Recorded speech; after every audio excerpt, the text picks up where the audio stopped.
Hey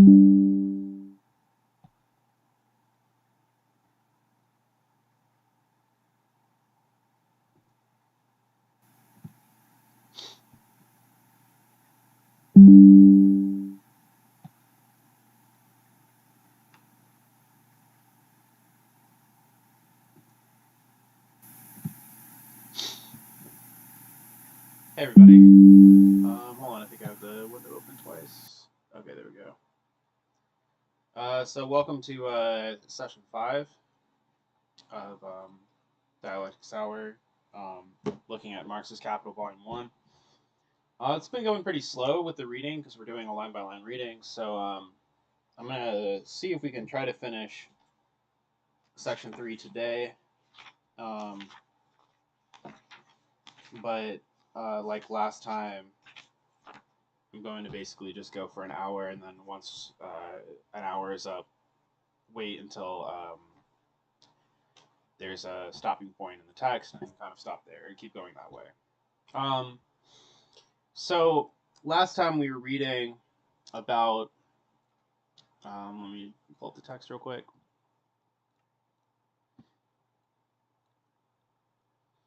Marx was talking about the time before last. We talked about the relative form, and in this last reading, Marx was talking about the equivalent form. And so, just to review these terms, whenever like one thing is traded for another, there is a relative form, which is the like what you are trading for something, and then there's the equivalent form, which is like what is being traded for. And what's important about this is that the whatever serves as the equivalent is measuring the value of whatever is in the position of the relative form. And so if you take like the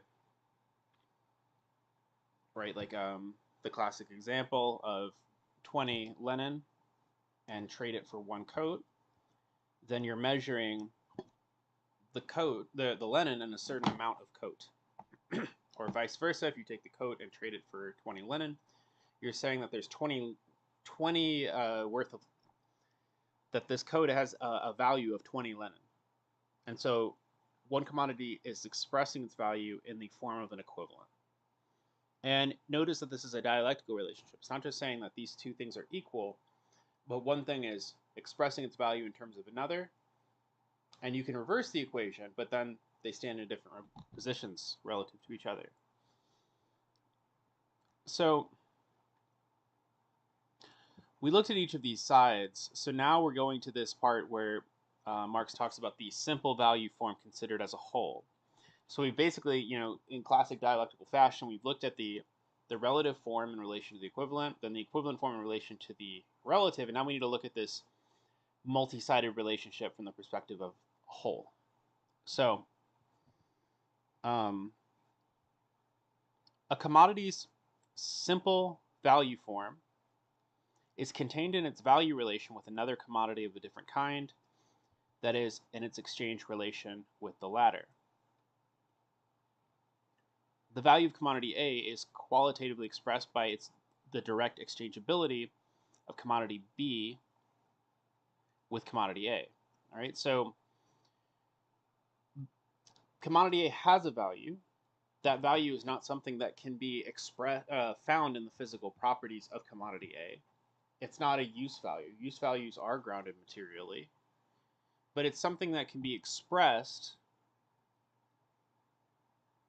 through another commodity when one thing is exchanged for another thing. It is quantitatively expressed by the exchangeability of a specific quantity of commodity B with a given quantity of A, right? So if 20 linen is the amount that's equal to one coat, then that's the quantitative expression of the value. In other words, the value of a commodity is independently expressed through its presentation, Darstellung, as exchange value.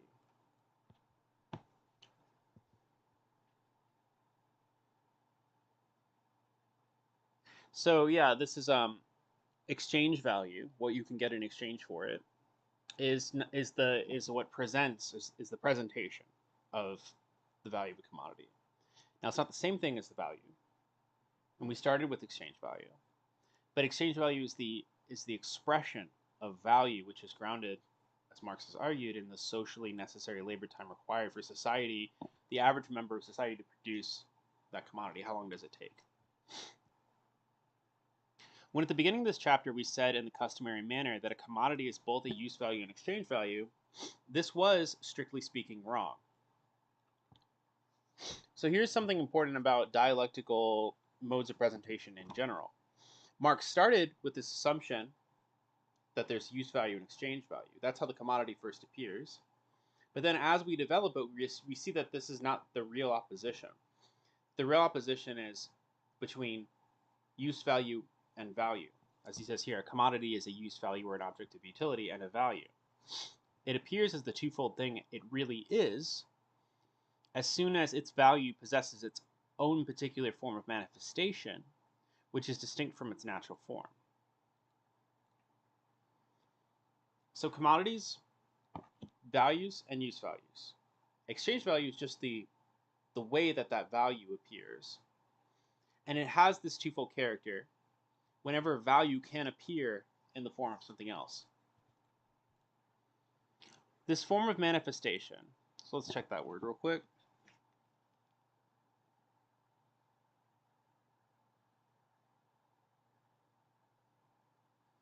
So this is just Erscheinungsform, form of appearance is how it's usually been translated, but it's been altered here.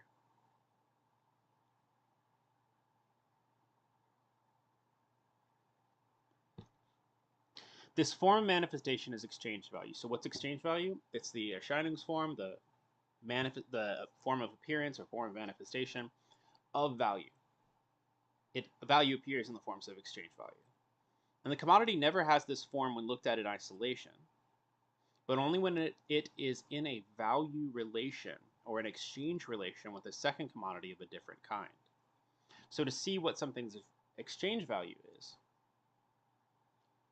it has to enter into a relationship with another commodity via some form of exchange on a market or something along these lines. Once we know this, our manner of speaking does no harm. It serves rather as an abbreviation. Our analysis has shown that the form of value, or value form, that is, the expression of the value of a commodity, so this probably forms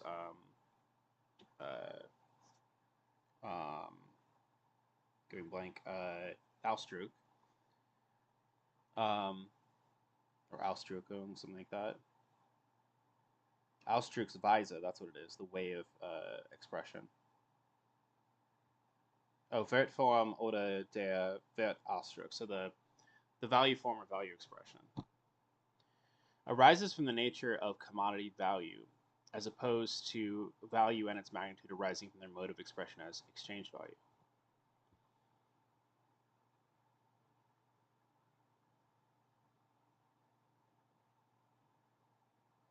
It's weird.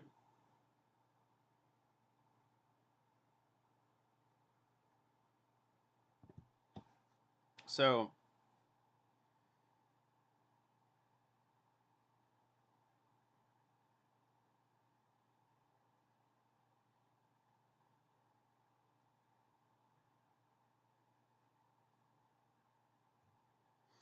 I think what Marx is saying here is that value doesn't come out of exchange value. Exchange value comes out of value.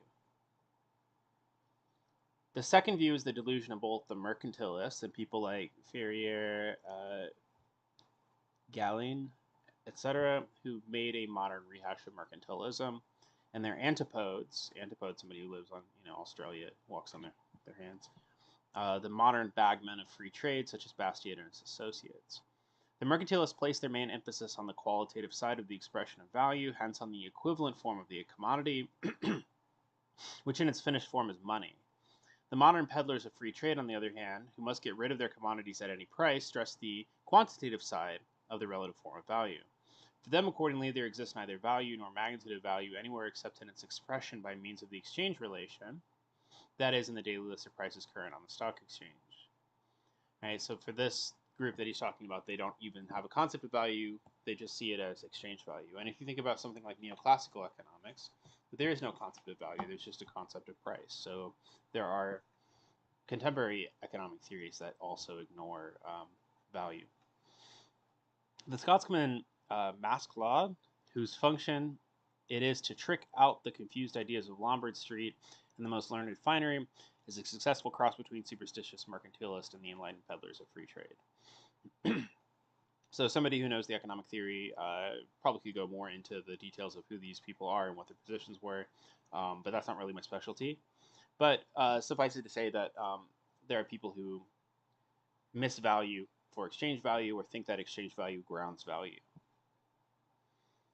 The close scrutiny of the expression of the value of commodity A contained in the value relation of A to B has shown that within that relation, the natural form of commodity A figures only as the aspect of use value, while the natural form of B figures only as the form of value or aspect of value. Let's see what that is.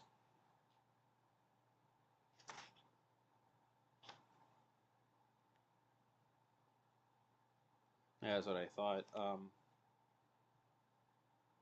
Gestalt. There's an aspect here, so like shape.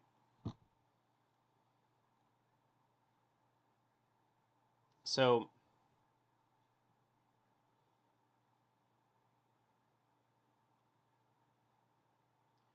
when things are placed in a relationship with each other, the natural form, the properties of A only appear as a use value, whereas the properties of B only appear as a value. Because the equivalent expresses the value of A in the form of the use value of B. The internal opposition between use value and value, so this is that dialectical contradiction in the commodity, hidden within the commodity, is therefore represented on the surface by an external opposition, i.e. by a relation between two commodities such that the one commodity, whose own value is supposed to be expressed, counts directly only as a use value, whereas the other commodity, in which that value is to be expressed, counts only as an exchange value. So the single commodity, the one commodity, pencil, for example, use value, exchange value, right? That's what we started off with. Or now that we have a more nuanced analysis, use value and value. That's the internal opposition of the commodity. That's the internal dialectical tension within the thing. That dialectical tension, that internal opposition, manifests itself externally as an opposition between two different commodities. Very, very similar to the logic of the master-slave dialectic, where there's an internal, for Hegel, there's an internal contradiction within consciousness that then manifests itself as within moments of two different consciousnesses. Here, it's an internal conflict within the commodity that manifests itself as a conflict between two commodities. One which takes the side of use value, one which takes the side of value. Hence, the simple form of value of a commodity, or simple value form of commodity, is the simple appearance form of appearance, of the opposition between use value and value, which is contained within the commodity.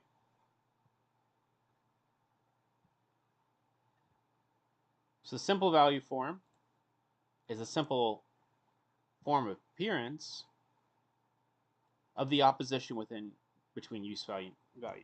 So for the opposition between use value and value, which is in every commodity in the capitalist stage of production, or capitalist mode of production, for that opposition to appear, it has to appear within the value form.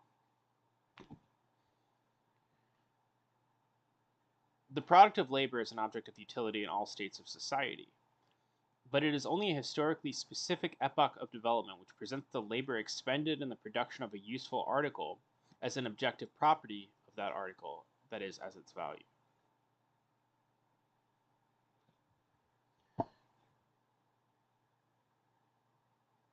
So only within a historically specific epoch of development capitalism or something close to it at least,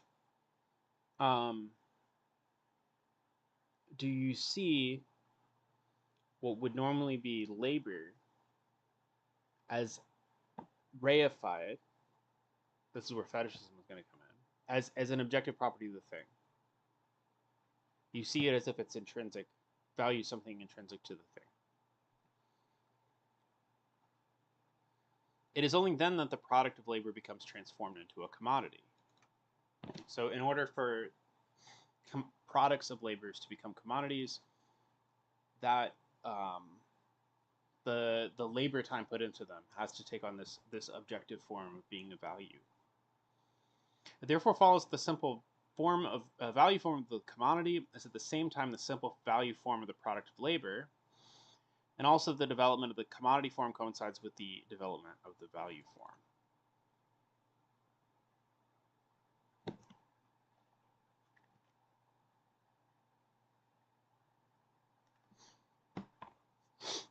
So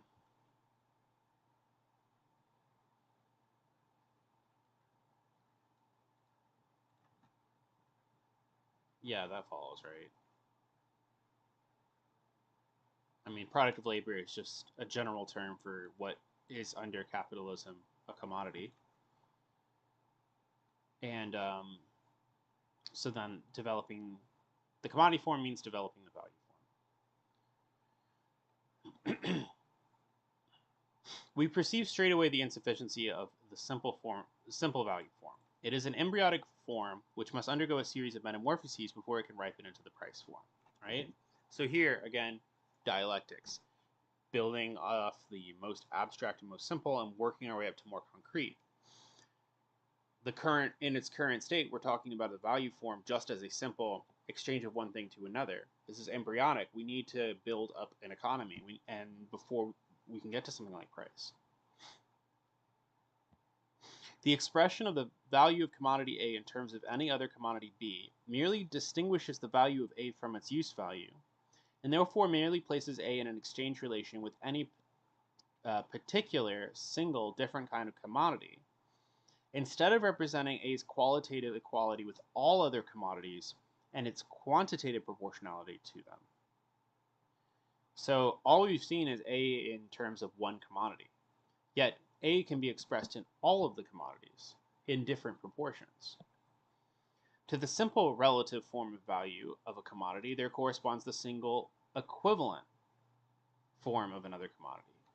Thus, in the relative expression of the value of the linen, the code only possesses the form of equivalent, the form of direct exchangeability in relation to this one individual commodity, the linen. Nevertheless, the simple form of value automatically passes over into a more complete form. Automatically? It's interesting. It sounds very like Hegelian, like it's like moving out of its own concept. Let's see what he says here.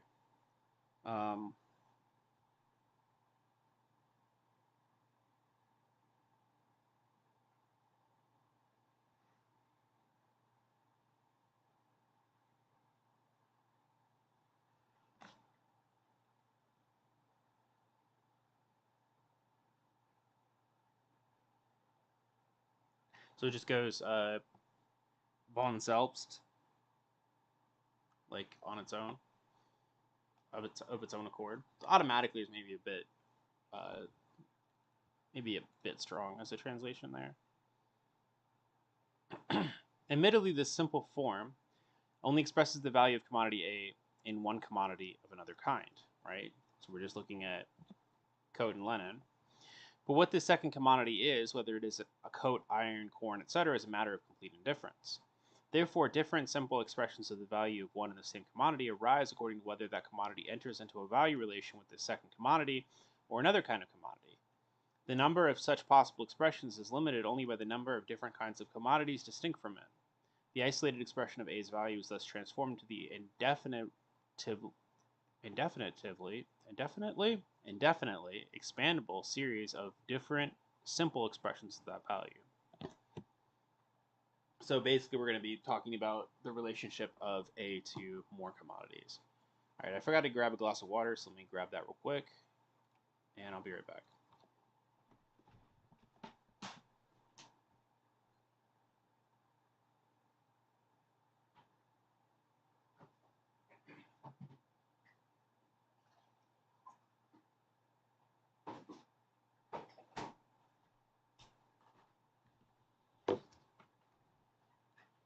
All right.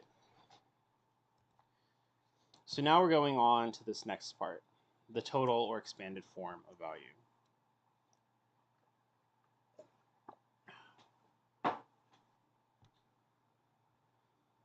Z commodity A equals U commodity B, or V commodity C, or W commodity D, or X commodity E, or etc. So now we have one commodity that's being equated with all these other different commodities. For example, 20 yards of linen equals 1 coat, or 10 pounds of tea, or 40 pounds of coffee, or 1/4 of corn, or 2 ounces of gold, or half a ton of iron, or etc.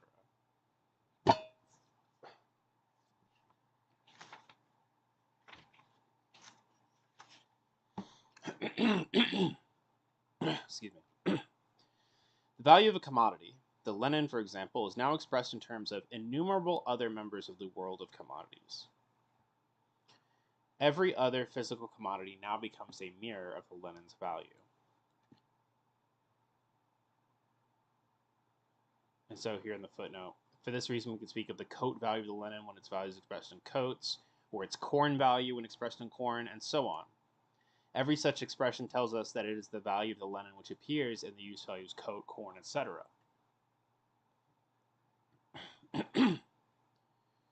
I'm not going to read the rest of this note. It's a quote from Bailey. But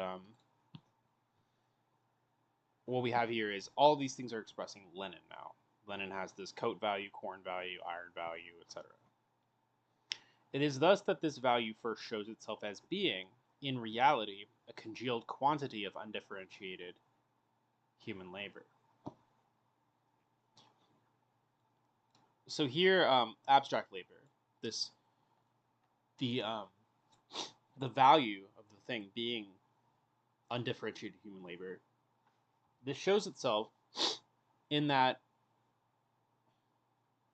this one thing can be expressed in all of these other different things, which are all different types of labor, or products of different types of labor.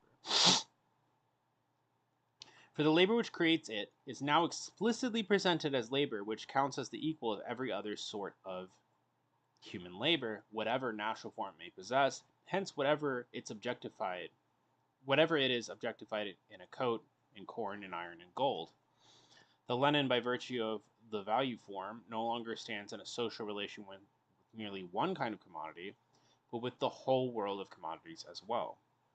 As a commodity, it is a citizen of that world. He loves to personify the commodities. At the same time, the endless series of expressions of value implies that, from the point of view of the value of the commodity, the particular form of use value in which it appears is a matter of indifference.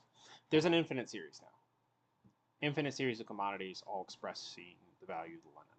Right? So linen can be corn, linen can be a coat, linen can be iron in different quantities, and so on for the infinite series of all of the things that are products of human labor.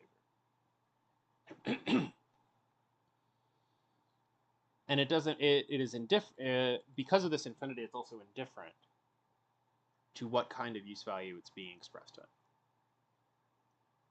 in. Corn value or iron value or coat value.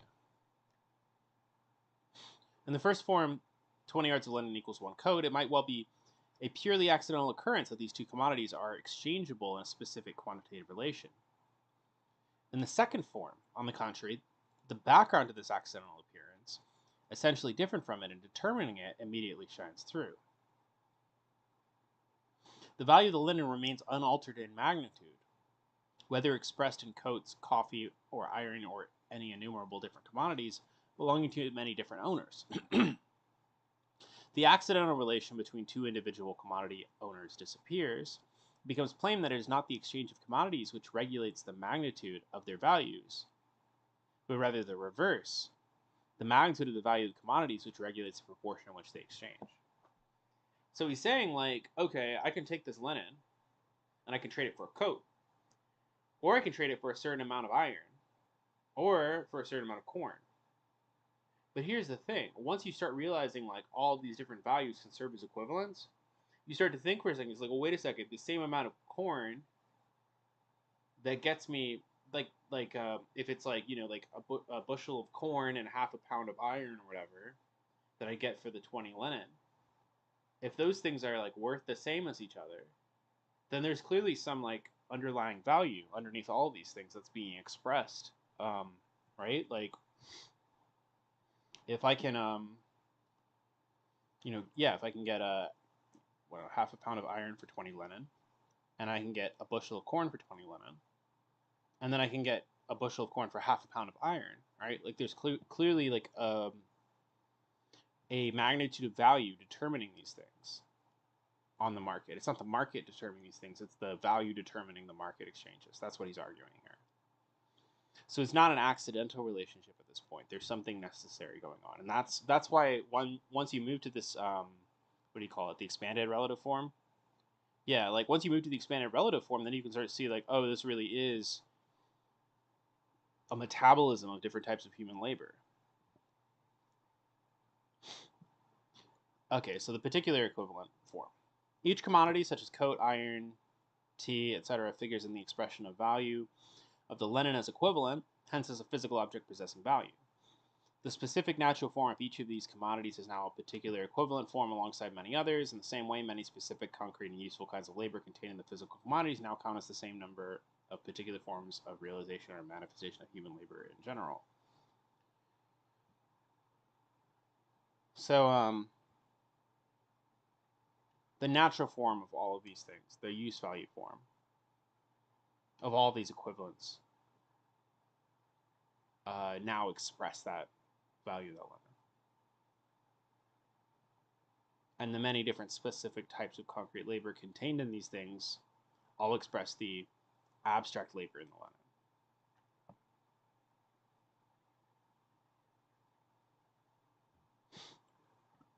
Okay, defects in the total or expanded form of value.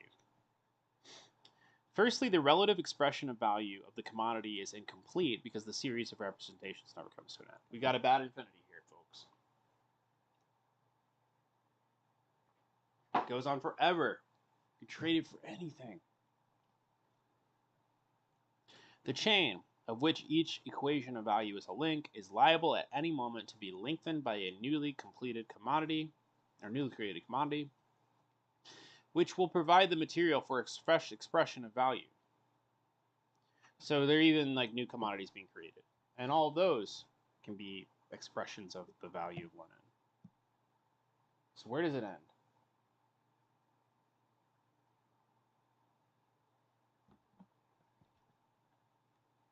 Secondly, it is a motley mosaic of disparate and unconnected expressions of value.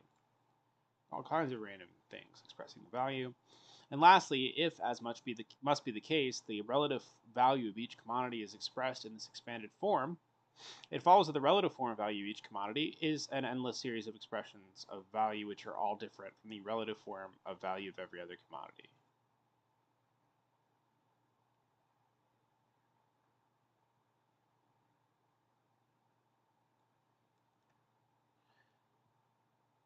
Right. So yeah, it's like a big infinity, transfinite, maybe. I don't know much. I never got to that part of Badu or Cantor, but if each commodity A can be expressed in an infinite series of commodities, each commodity in that infinite series can also be expressed in an infinite series of commodities. So there's an infinity for each commodity. The defects of the expanded relative form of value are reflected in the corresponding equivalent form. Since the natural form of each particular kind of commodity is one particular equivalent form amongst innumerable other equivalent forms, the only equivalent forms which exist are limited ones, and each of them excludes all others.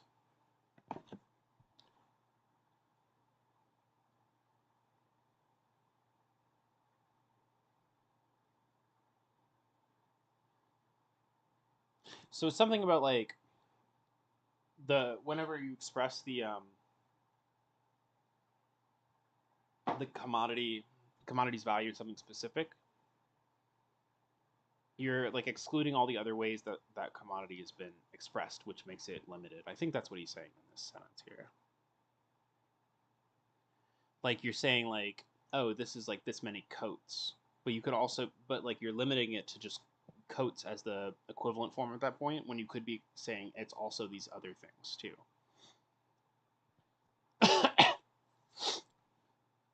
Similarly, the specific, concrete, useful kind of labor contained in each particular commodity equivalent is only a particular kind of labor, and therefore not an exhaustive form of appearance of human labor in general. It is true that the completed or total form of appearance of human labor is constituted by the totality of its particular forms of appearance, but in that case it has no single unified form of appearance. So he's saying basically abstract labor doesn't have a unified single appearance. It's always appearing in different forms of different commodities, and this gets confusing. It doesn't appear just as one thing.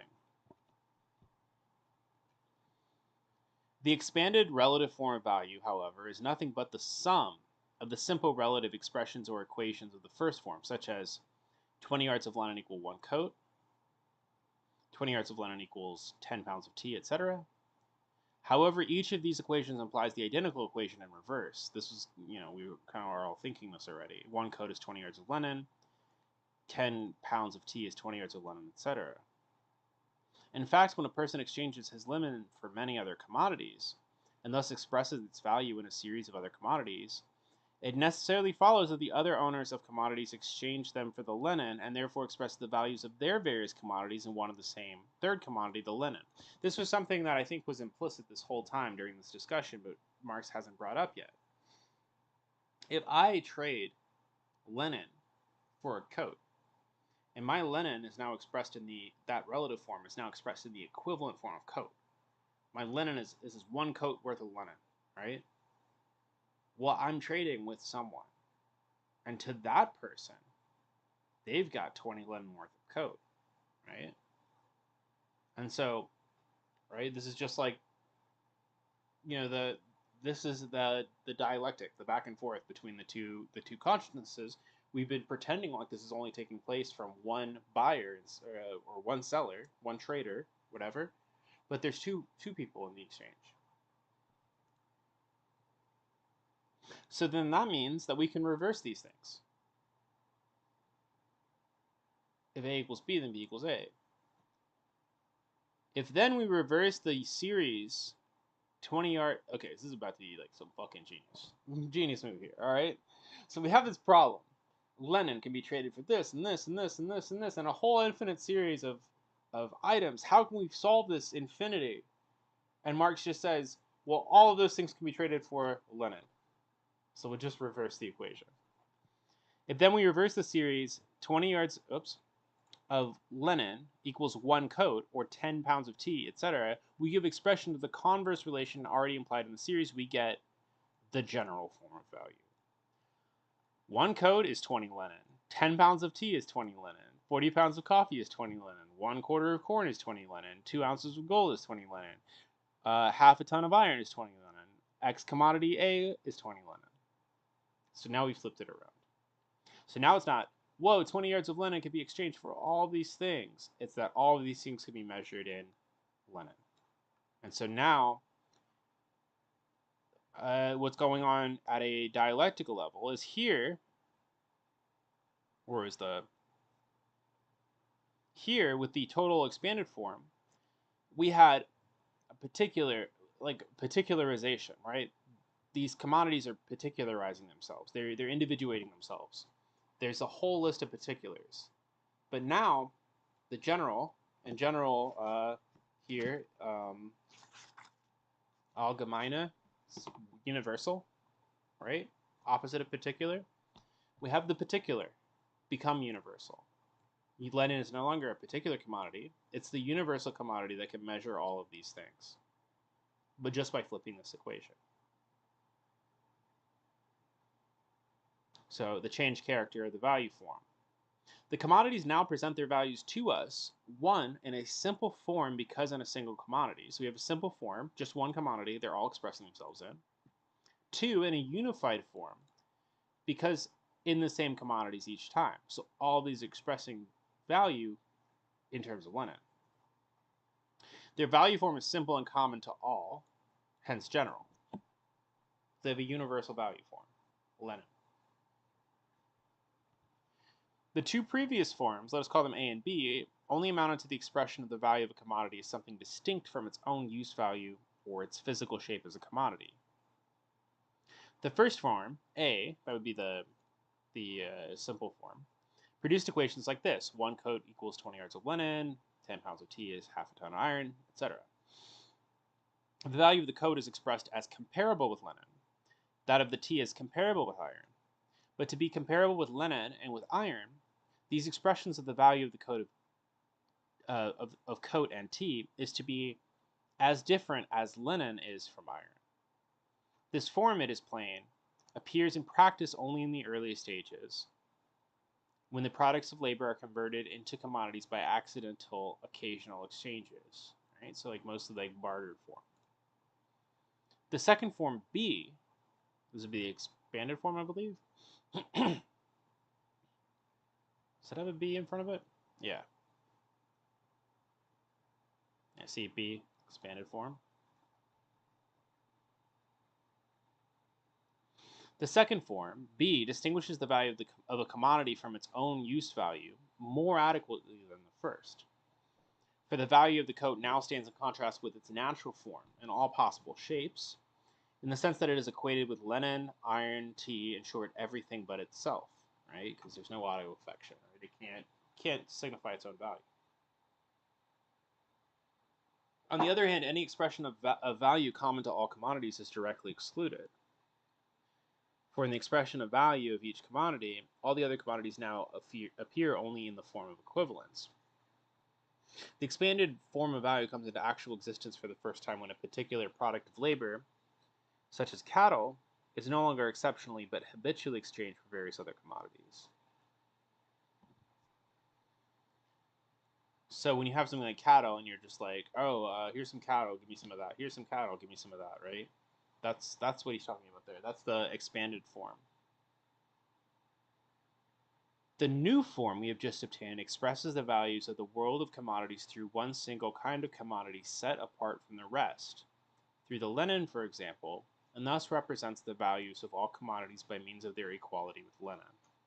Right? So it's not that linen can be traded for all these different things. It's that all these different things can be traded for linen. And so linen is now the common commodity that is used.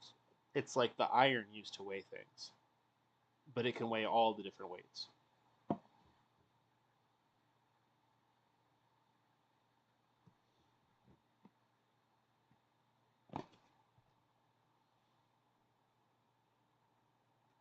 Through its equation with linen, the value of every commodity is now not only differentiated from its own use value, but from all use values, and is by that very fact expressed as that which is common to all commodities.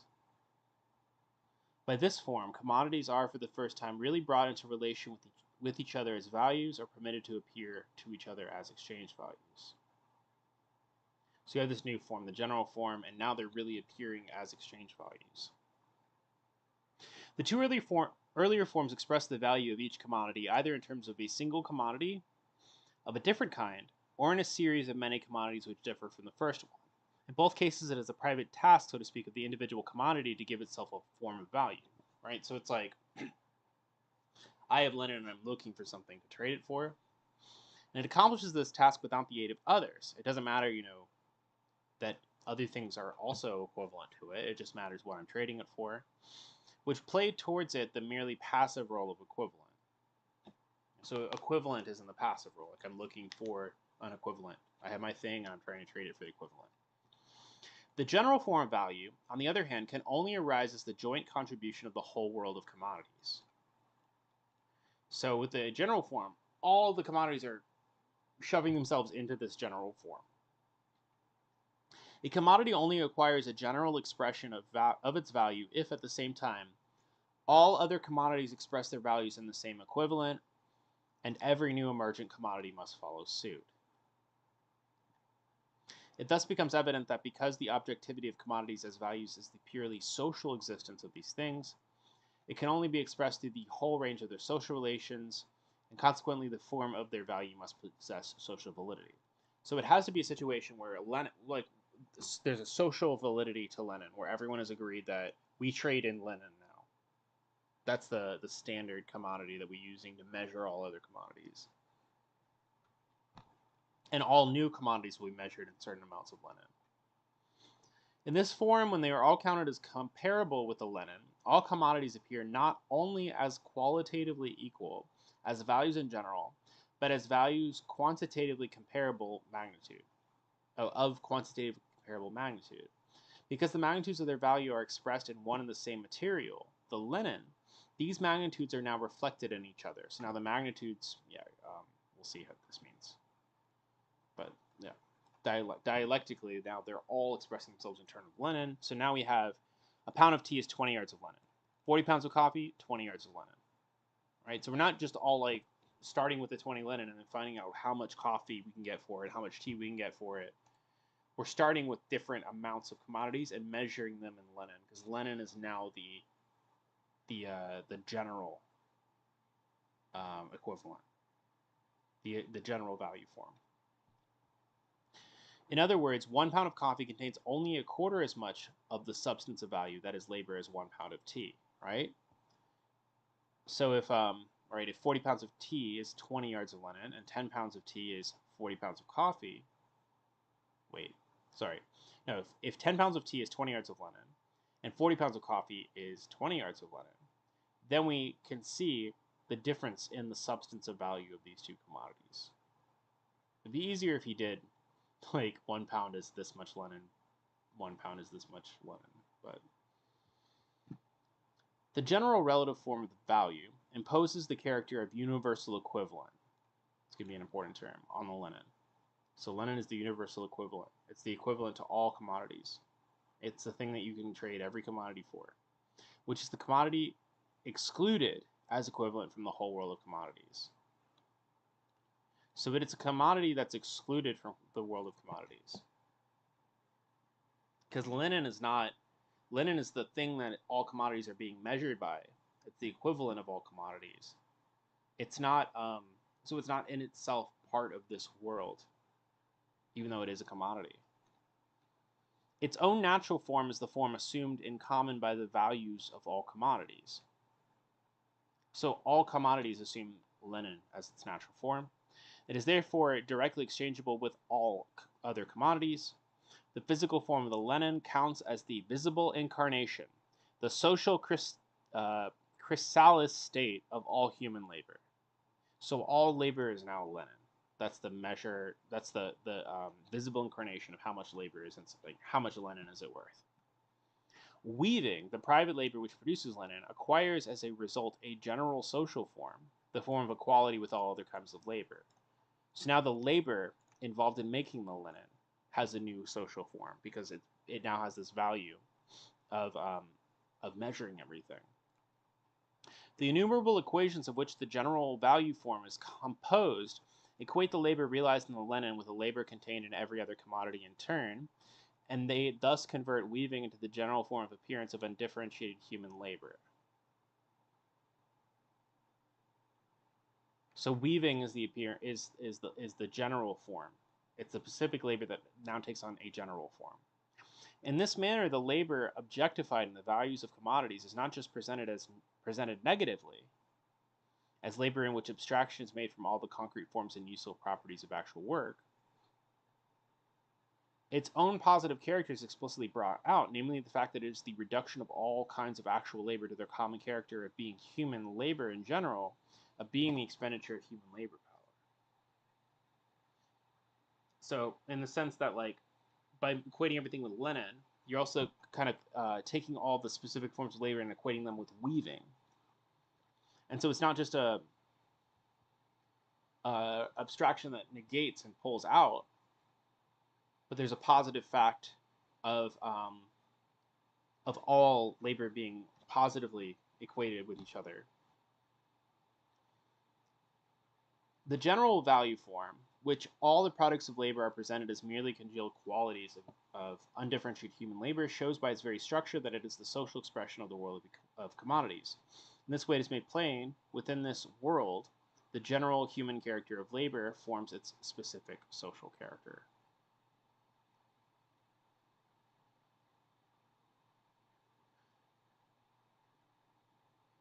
that's probably something worth pondering more. Thinking about how this weaving takes on this new role. Now, I'm going to give a little spoiler here, just to help everybody stay on this track here. Marx is setting up money right here. All these things can be traded for money. So Lenin here is like proto-money when it's in the general form. That's what Marx is arguing here, and that's what he's setting up.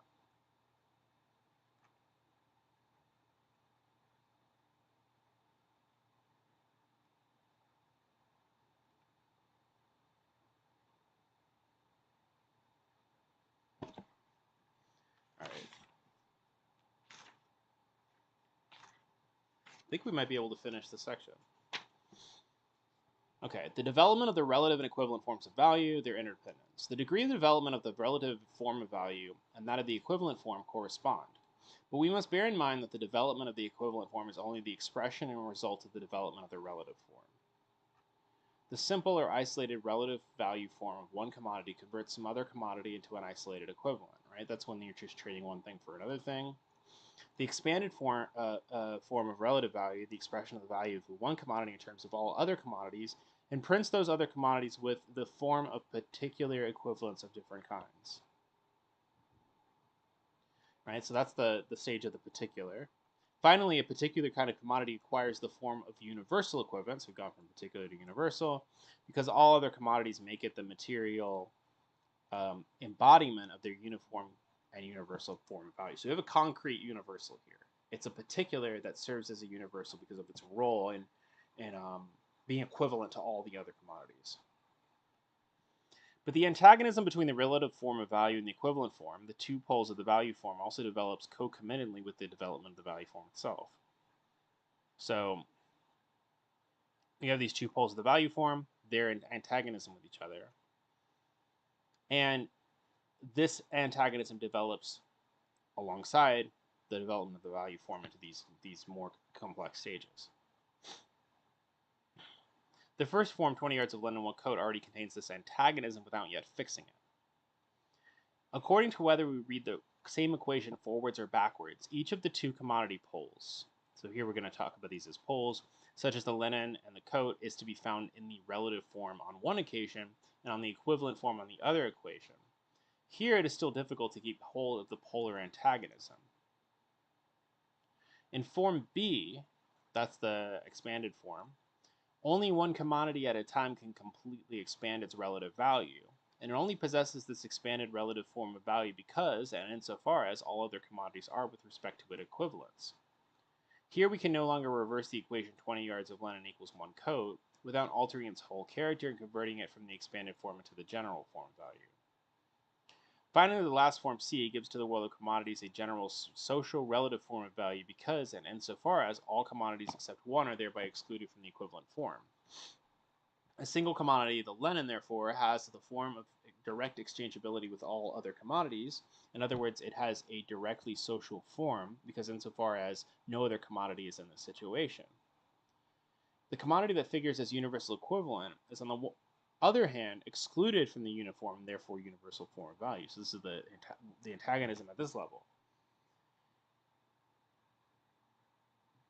Whatever is serving as the equivalent can't be within the chain of things it's measuring. If the linen or any other commodity serving as universal equivalent were at the same time to share in the relative form of value, it would have to serve as its own equivalent.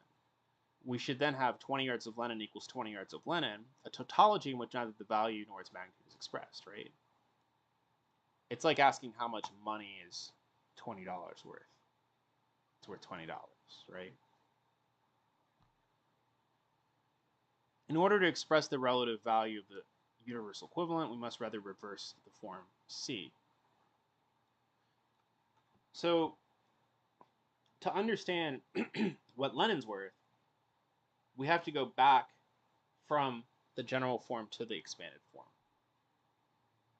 This equivalent has no relative form of value in common with other commodities. Its value is rather expressed relatively in the infinite series of all physical commodities. Thus, the expanded relative form of value, or form B, now appears as the specific relative form of value of the equivalent commodity. All right, so to reverse it, we just go back to B here.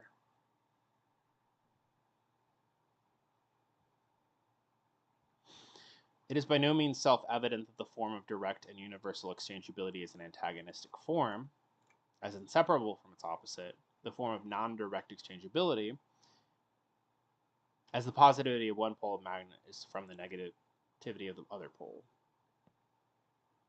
So he's saying that it's like a magnetic polarity, but it's not necessarily self-evident as such. This has allowed the illusion to arise that all commodities can simultaneously be imprinted with the stamp of exchangeability in the same way that it might be imagined that all Catholics can be popes. It is, of course, highly desirable in the eyes of the petty bourgeois, who views the production of commodities as the absolute summit of human freedom and individual independence, that those inconveniences resulted from the impossibility of exchanging commodities directly, which are inherent in this form, should be removed. This Philistine utopia is depicted in the socialism of Proudhon, which I've shown elsewhere, does not even possess the merit of originality, but was in fact developed far more successfully long before by Proudhon, by Gray, Beret, and others. Even so, wisdom of this kind is still rife in certain circles under the name of science.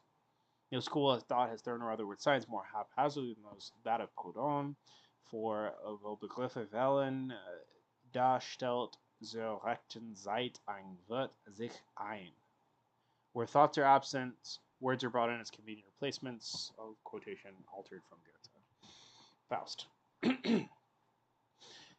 So yeah, this is the idea that you can't just like stamp commodities with what their values are, because those values change because they're part of these giant equations. And that's something that he criticizes in The Poverty of Philosophy with respect to Proudhon, who thinks that you can just kind of he thinks you can get like just like give like a voucher that like says how much labor time was put into something, but he misses this the role that these equivalents have. This antagonism or dialectical tension between the commodities. Okay, how long is the money form? Can we finish it? Oh yeah, okay, we're almost done. The money form. It's so simple. 20 yards of linen, 1 coat, 10 pounds of tea, 40 pounds of coffee, 1 quarter corn, half a ton of iron, X commodity A, 2 ounces of gold. And I mean, this is really just like, we go back up to the, like gold was on here, we just switched them out, right? It's literally the general form. It's the same thing. We just use gold now. Fundamental changes have taken place in the course of the transition from A to B and from B to C. As against this, Form D differs not at all from Form C. The money form is the general form. The universal, except that now, instead of linen, gold has assumed the universal equivalent form. So now we're just taking gold and putting it as the universal equivalent. So this was all money all along.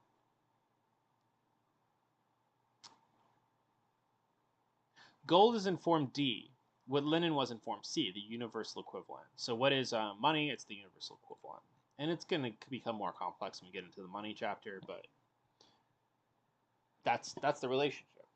It's the thing, it's gold, which is a commodity, which is a product of human labor. But socially, we've agreed that this is now the equivalent to all of the other commodities, right? It's not that we've agreed. It's not by fiat. It's that it plays that social role of being the medium in which things are exchanged, of being the currency. It's the commodity that is also excluded from the chain because it's become taken on the role of universal equivalent. It's taken on a new social role. It's not just that we've agreed to do it, but that it's taken on, it's become the medium by which we trade things. The advance consists only in that the form of direct and universal exchangeability, in other words, the universal equivalent form, has now, by social custom, finally become entwined with the specific natural form of the commodity gold.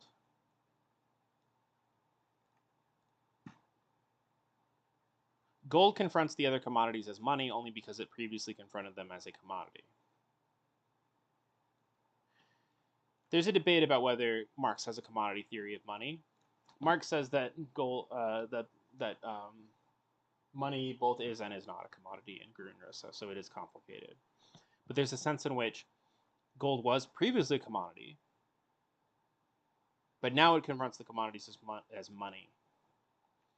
Like all other commodities, and so this is language that suggests a commodity theory of money, but it's complicated. It's more complicated than that. It also functioned as an equivalent, past tense though, either as a single equivalent on isolated exchanges or as a particular equivalent alongside other commodity equivalents. Gradually, it began to serve as a universal equivalent in narrower or wider fields. As soon as it had won a monopoly of this position in the expression of value for the world of commodities, so that's what makes it money, is that it has a monopoly on expressing value of things, of being an equivalent. It became the money commodity. And only then, when it had already become the money commodity, did Form D become distinct from Form C. So Form D is distinct from Form C insofar as that now it's not just any commodity, it's the money commodity. And the general form of value came to be transformed into the money form. So we now go to the money form. The simple expression of this relative value of a single commodity such as linen and a commodity which is already functioning as the money commodity such as gold is the price form.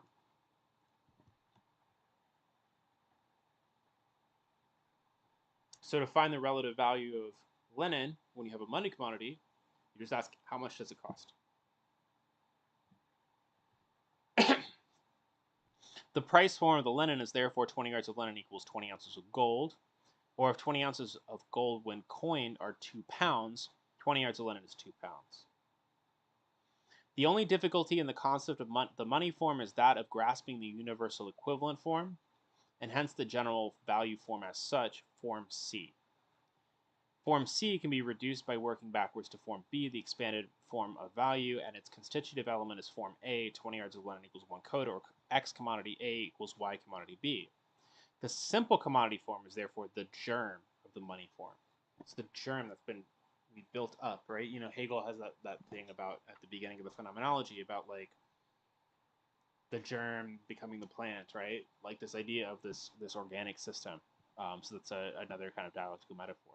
But I wanted to go back and look at something, if I can find it.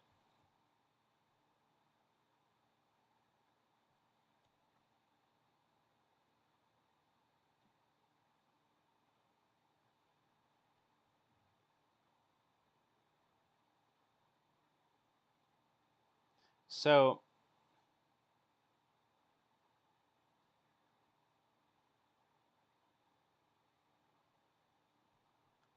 Marx had said that like something's mysterious about money, and it's I can't find it exactly, but it's mysterious because we don't have this whole analysis at the bottom. We start with price, and we're trying to figure out what's price, why are things worth different things. When already at the form at Form A, we're equating one thing with another thing. We have an equivalent that measures the value contained in something.